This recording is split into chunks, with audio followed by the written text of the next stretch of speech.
I just finished watching Damsel, and it sort of leave you scratching your head. But there's also a lot of historical references to it, like the bodice Elodie wears, which is an actual historical thing girls used to wear to straighten their posture since it kind of poked them when they slouched. And by the way, if I had a nickel for every time Millie Bobby Brown played a character called Elle, well, I'd have two nickels, but you get what I mean. Anyway, the story goes something like this. Once upon a time, in a land far, far away, there lived a family called the Bayfords, who were so broke they made park benchers look like Bezos. And with a poverty knocking on their door, Lord Bayford decided to give out one of his daughter Elodie to the wealthy kingdom of Auria for a few bags of gold coin. And Elodie, being a good sport, agreed to this arrangement, becoming a bride to Prince Henry. But little did she know, her new in-laws were actually nuttier than a Snickers factory. So after reaching the kingdom, Queen Isabel and her new husband welcomed her. And just when Elodie was getting cozy in her fancy new princess digs, bam, they tossed her into a cave like an unwanted salad. So apparently the royal family had an ancient deal with a dragon to sacrifice 3 princesses every generation or get crispy fried, hence Elodie becoming a human scorch bait. The rest of the movie is our princess enduring the dragon's twisted game of hide and seek for what felt like 27 seasons, running, scampering, and screaming as the sassiest dragon since Smaug chased her around the cave. And just when you thought this fairy tale couldn't get any weirder,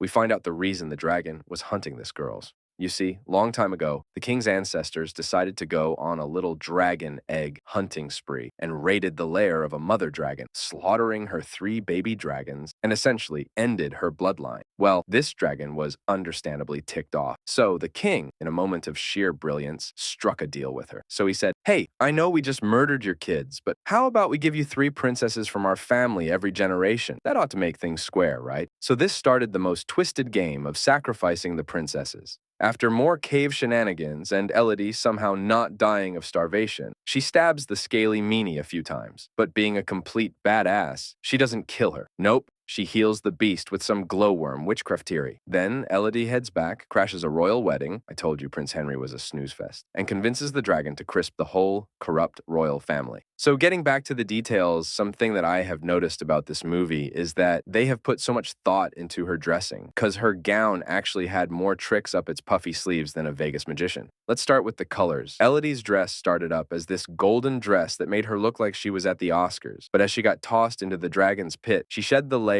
like a molting reptile and went to a blushing white bride until finally ending up in this fierce crimson red slip, which looked very America's Next Top vengeful model, if you ask me. So each color sort of represented her transformation from white innocence to a vengeful warrior woman. And speaking of oppression, Elodie's dress had this whalebone thing that created a bony cage around her lower body, which is used to symbolize her being trapped. And even at one point, it literally gets stuck, preventing her from escaping through a tight passage. She had to violently free herself from this literal cage. Also, if you've noticed Elodie's scented pomander, which was originally used back in the days for hiding smells when hygiene was more of a suggestion than a requirement. But Elodie put that to good use by turning it into an adorable makeshift lantern. And also, like I mentioned, the sleeves even were designed to look like a bird cage, bubbling out to create this illusion of Elodie being bound. But she ripped those bad boys off and turned them into a whimsical glow-worm lantern to light her way. Take that, patriarchal society. But even though they took so much time on the dress, it seems like that's where they stopped, because the rest of the movie is just a mess. I mean, let's start with the whole wedding thing. Like, why did the royals need to put on this whole lavish ceremony just to toss her into a cave? Couldn't they have just grabbed any 3 random village girls and thrown them down? Also, we had homegirls spending all that time solving ridiculous maze drawings at the beginning, only to find a giant neon sign that said "exit" in the cave. At least, make it a bit complicated. Also, they made it look like a feminist movie by building Elodie as this badass who doesn't need a man to rescue her, except she literally needed her dad and his crew to make a daring rescue mission.